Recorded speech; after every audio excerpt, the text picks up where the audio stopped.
اللہ الرحمن الرحیم۔ السلام علیکم دوستو، کیا حال ہیں؟ سب ٹھیک ہیں؟ خیریت سے ہیں؟ سابقہ لیکچر میں ہم نے کلمہ کی 3 اقسام اسم، فعل اور حرف، ان کی تعریفات کو سمجھا تھا۔ میں امید کرتا ہوں کہ آپ حضرات خوب اچھے سے ان تعریفات کو سمجھ چکے ہوں گے اور ان کو یاد کر لیا ہوگا۔ آج کے لیکچر میں ہم امثلہ پر ان تعریفات کو منطبق کریں گے۔ مثالیں شروع کرنے سے پہلے میں سابقہ سبق کا خلاصہ عرض کر دیتا ہوں۔ انسان جو بھی بامعنی لفظ اپنی زبان سے نکالتا ہے، یا تو اس لفظ کا مفہوم کسی دوسرے لفظ کے ساتھ جوڑے بغیر سمجھ میں آ جائے گا اور زمانہ اس کے مفہوم کا حصہ نہیں ہوگا، اس کو کہتے ہیں اسم۔ یا اسی بات کو آپ یوں کہہ لیں کہ انسانوں، جانوروں، چیزوں اور جگہوں کے نام کو اسم کہتے ہیں۔ اب میں چند ایک مثالیں آپ حضرات کے سامنے رکھتا ہوں، تو آپ نے دیکھنا ہوگا کہ آیا یہ تمام الفاظ اس تعریف کے مطابق ہیں؟ تو چلتے ہیں امثلہ کی طرف۔ الجدید، القدیم، الحلیب، البرق، القوی، الضعیف، الستارہ، الفتح، الجید، الردی، الہزیل، السمین، التفاح، المقالہ، القاموس، القاع۔ دیکھیں یہ تمام الفاظ تعریف کے مطابق ہیں۔ مثال کے طور پر الحلیب، اس کا معنی ہے دودھ۔ تو دیکھیں دودھ والا مفہوم الحلیب سے سمجھ میں آ رہا ہے کسی اور لفظ کو اس کے ساتھ جوڑے بغیر، اور اس میں زمانہ یعنی وقت والا کوئی مفہوم بھی نہیں پایا جا رہا۔ ایسے ہی بقیہ تمام امثلہ پر آپ غور کرتے جائیں، آپ کو یہ بات نظر آئے گی کہ تمام الفاظ کا مفہوم بغیر دوسرے لفظ کے جوڑے سمجھ میں آ رہا ہے اور زمانہ اس مفہوم کا حصہ نہیں ہے۔ اب ہم شروع والی تمہید کی طرف لوٹتے ہیں کہ انسان جو بامعنی لفظ زبان سے نکالتا ہے، اس کا مفہوم مستقل طور پر یعنی دوسرے کلمے کے ملائے بغیر سمجھ میں آ جائے گا، اور زمانہ یعنی وقت بھی اس کے مفہوم کا حصہ ہوگا۔ اس کو فعل کہتے ہیں۔ سابقہ لیکچر میں یہ بات آ گئی تھی کہ زمانے 3 ہیں۔ ایک گزرا ہوا زمانہ، اس کو ماضی کہتے ہیں، اور ایک موجودہ زمانہ جس کو حال کہتے ہیں، اور ایک آنے والا زمانہ جس کو مستقبل کہتے ہیں۔ میں اگر فعل کی تعریف کو تھوڑا سا اور واضح کروں تو یوں کہہ سکتا ہوں کہ فعل 3 چیزوں کا مجموعہ ہوتا ہے۔ ایک تو اس میں کیے جانے والے کام کا مفہوم ہوتا ہے، دوسرا اس میں کام کے کرنے والے کا معنی بھی پایا جاتا ہے، تیسرا اس میں زمانہ یعنی وقت والا مفہوم بھی ہوتا ہے۔ آپ اس کو مثال سے سمجھ لیں کہ داخلہ، وہ داخل ہوا۔ اب دیکھیں داخل ہونا یہ ایک کام ہے جس کو فعل کہتے ہیں، اس کا مفہوم بھی اس میں ہے۔ ایسے ہی وہ سے ہم کرنے والے کو تعبیر کر رہے ہیں، اور داخل ہوا سے گزرا ہوا زمانے کی طرف اشارہ ہو رہا ہے۔ کوئی بھی فعل ہو، اس کے کرنے والے مختلف ہو سکتے ہیں۔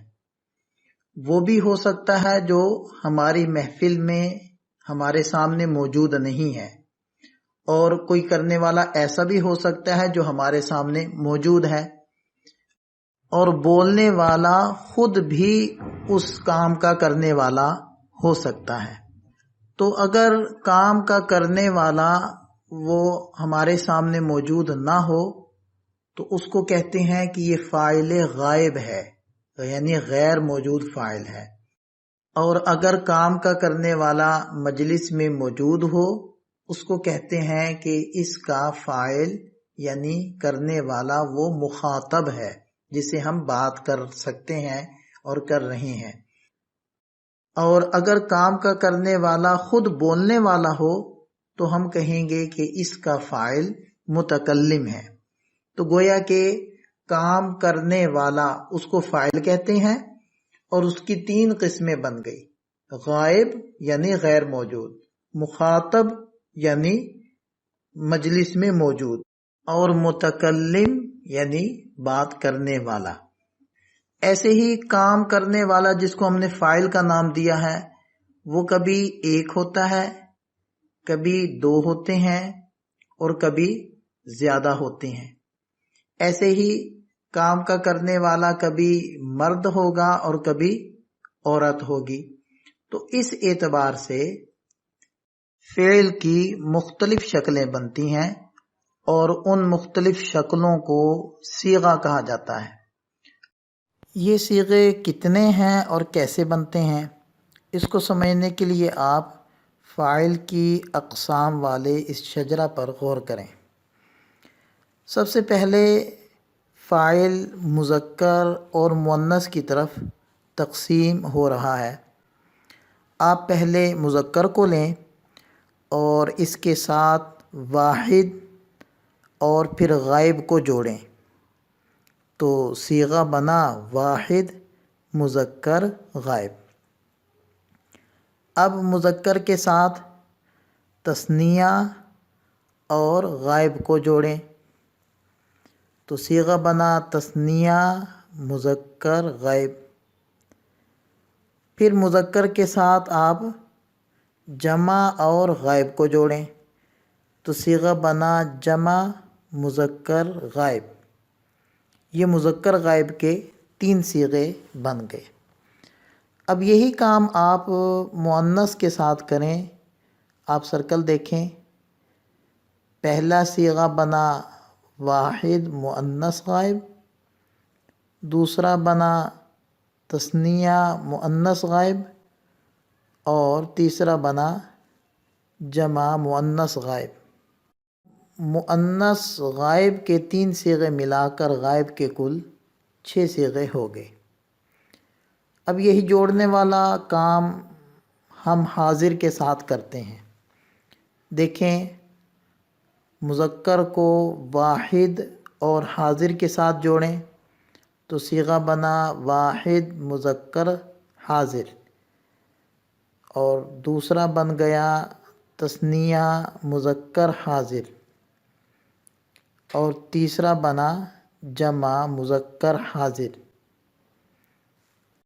ایسے ہی حاضر کو ہم مؤنث کے ساتھ جوڑتے ہیں تو پہلا صیغہ بن گیا واحد مؤنث حاضر، دوسرا تثنیہ مؤنث حاضر، اور تیسرا بنا جمع مؤنث حاضر۔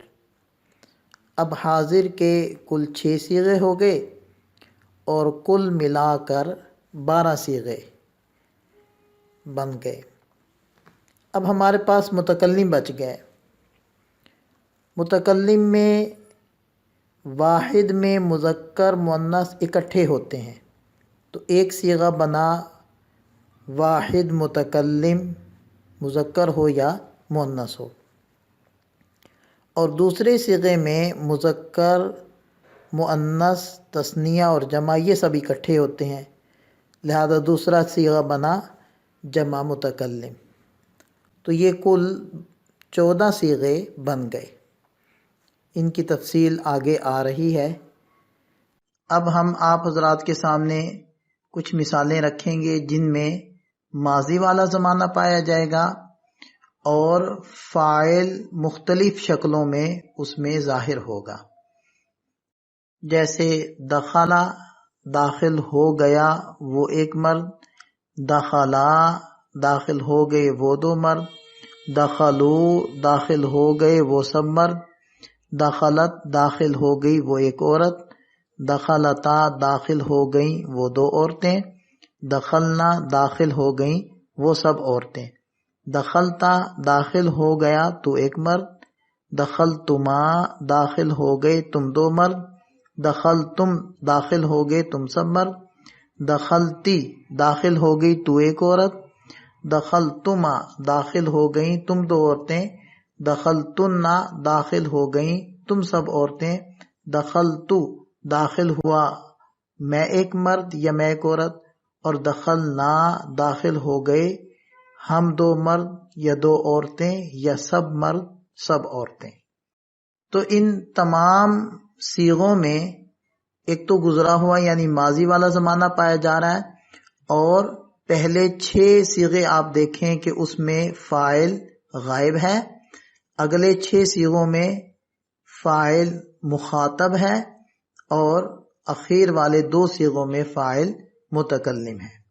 ہم چلتے ہیں اس فعل کی طرف جس میں موجودہ اور آنے والا زمانہ پایا جاتا ہے، جیسے یدخلو داخل ہو رہا ہے یا ہوگا وہ ایک مرد، یدخلانی داخل ہو رہے ہیں یا ہوں گے وہ دو مرد، یدخلونا داخل ہو رہے ہیں یا ہوں گے وہ سب مرد، تدخلو داخل ہو رہی ہے یا ہوگی وہ ایک عورت، تدخلانی داخل ہو رہی ہیں یا ہوں گی وہ دو عورتیں، یدخلنا داخل ہو رہی ہیں یا ہوں گی وہ سب عورتیں، تدخلو داخل ہو رہا ہے یا ہوگا تو ایک مرد، تدخلانی داخل ہو رہے ہو یا ہوگے تم دو مرد، تدخلونا داخل ہو رہے ہو یا ہوگے تم سب مرد، تدخلینا داخل ہو رہی ہے یا ہوگی تو ایک عورت،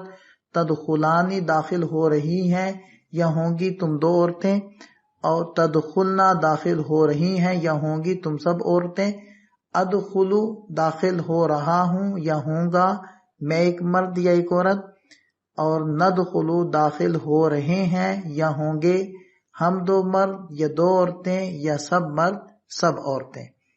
تو اس ایک ایک لفظ کو صیغہ کہتے ہیں اور اس پوری لسٹ کو گردان کہہ دیتے ہیں، اور جو پہلی ہم نے گردان پڑھی ہے اس میں زمانہ ماضی والا تھا، اور جو دوسری گردان پڑھی ہے اس میں موجودہ اور آنے والا زمانہ تھا۔ اب یہ جو پہلی گردان ہے اس کو فعل ماضی کہہ دیتے ہیں، اور یہ جو دوسری گردان ہے اس کو فعل مضارع کہہ دیتے ہیں۔ آج کے اس لیکچر میں فعل کا فاعل اور زمانوں کے اعتبار سے ضروری بیان آ گیا ہے، اور فعل کی مکمل تفصیل کے لیے ایک مستقل علم ہے جس کو علم الصیغہ یا علم الصرف کہا جاتا ہے، اور فعل کی مکمل تفصیل اسی علم میں بیان ہوتی ہے۔ اس لیکچر میں ہمارا اسم اور فعل کچھ امثلہ کے ساتھ مکمل ہوا۔ اگلے لیکچر میں انشاءاللہ حرف کی تعریف اور حرف کی امثلہ کو ہم پڑھیں گے۔ اللہ تعالیٰ ہم سب کا حامی و ناصر ہو۔ دعاؤں میں یاد رکھیے گا۔ اللہ حافظ۔